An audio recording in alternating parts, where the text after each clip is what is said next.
नमस्कार मेरे निवेशक दोस्तों, आप सुन रहे हैं गौरव मशरूवाला द्वारा लिखी गई पुस्तक इन्वेस्टमेंट रिस्क के आधार पर तैयार किया गया पॉडकास्ट, जिसमें हम बात करते हैं निवेश से जुड़े रिस्क की।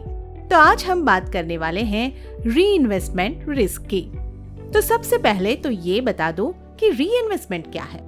तो आज अगर आपके पास उदाहरण के तौर पर 10 लाख रुपए हैं और आज आप इस राशि को बैंक एफडी में निवेश करते हैं 5 साल के लिए, तो 5 साल बाद जब ये राशि मैच्योर होगी तब आपको उसका दोबारा निवेश करना पड़ेगा। अब आप पूछेंगे, रिन्यू करूंगा, उसमें क्या रिस्क? अरे मेरे प्यारे दोस्तों, कुछ साल पहले आपने एफडी की होगी तो आपको पता ही होगा कि 8% तक का आपको ब्याज मिलता था। फिर कोविड के समय में हमने उसे 6% तक भी पहुंच चुका था और अब हम फिर कहीं 7% के आसपास पहुंचे हैं। तो जब आप मैच्योर हुए अमाउंट का दोबारा इन्वेस्टमेंट करते हैं तब आपको उतना ही ब्याज मिल पाएगा कि नहीं, ये रिस्क है। और अगर सोचिए कि सीनियर सिटीजन जैसी स्कीम जैसी कुछ सुविधा में आप एक बार इन्वेस्ट कर सकते हैं और एक बार रिन्यू कर सकते हैं, उसके बाद तो निवेश का वो जरिया ही आपके लिए उपलब्ध नहीं है। तो ये होता है री इन्वेस्टमेंट रिस्क। गौरव जी ने बड़े ही आसान तरीके से कहानी के रूप में इसे समझाया है। एक थे नितिन भाई शाह, बैंकर थे। 2002 में उन्होंने वॉलंटरी रिटायरमेंट लेना तय किया। उन्होंने कुछ राशि हेल्थ रिलेटेड खर्च के लिए अलग रख दी, कुछ अपने बच्चों की पढ़ाई के लिए, और अपने मासिक खर्चों के आधार पर मासिक आय मिल सके उस हिसाब से उन्होंने अपनी रिटायरमेंट में मिली राशि को फिक्स डिपॉजिट और बॉन्ड में इन्वेस्ट कर दी।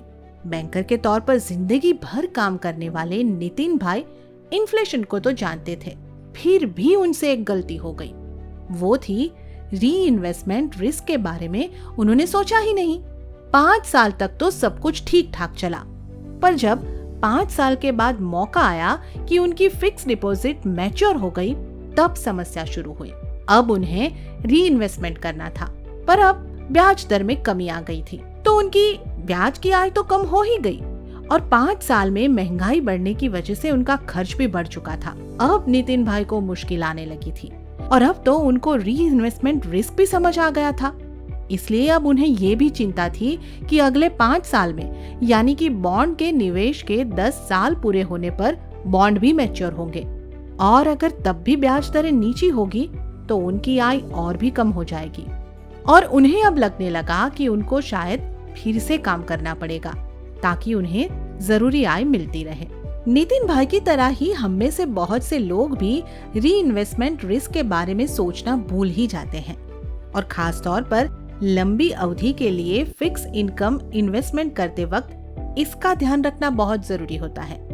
यहाँ हम आपको ये भी बता दें कि हर किस्से में फिक्स डिपॉजिट या बॉन्ड के निवेश पर ये रिस्क होगा ही वैसा भी नहीं बोल सकते, क्योंकि ब्याज दरें कम भी हो सकती है या बढ़ भी सकती है।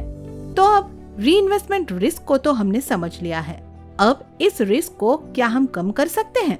हाँ, जरूर। लंबी अवधि के लिए फिक्स इनकम में किए जाने वाले सारे निवेश फिक्स डिपॉजिट और बॉन्ड में ना करके कुछ निवेश इक्विटी और गोल्ड में भी करने चाहिए या म्यूचुअल फंड के माध्यम से भी निवेश कर सकते हैं। छोटी छोटी राशि का ऐसा निवेश ज्यादा रिटर्न दे सकता है। फिक्स डिपॉजिट या बॉन्ड के निवेश करते वक्त सारा निवेश एक ही समय अवधि के लिए ना करके अलग अलग अवधि के लिए करें। यानी कि अगर आपको 10 लाख की एफडी करनी है तो पूरी राशि एक ही एफडी करने की जगह आप 3 हिस्सों में 3, 5 और 7 साल के लिए निवेश कर सकते हैं। तो आज हमने फिक्स इनकम के लिए निवेश पर री इन्वेस्टमेंट रिस्क और उसे कैसे कम कर सकते हैं उसके बारे में जानकारी ली है।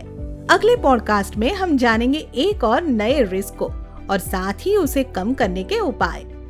तो आज के लिए दीजिए इजाजत और निवेश करते रहिए सोचकर समझकर।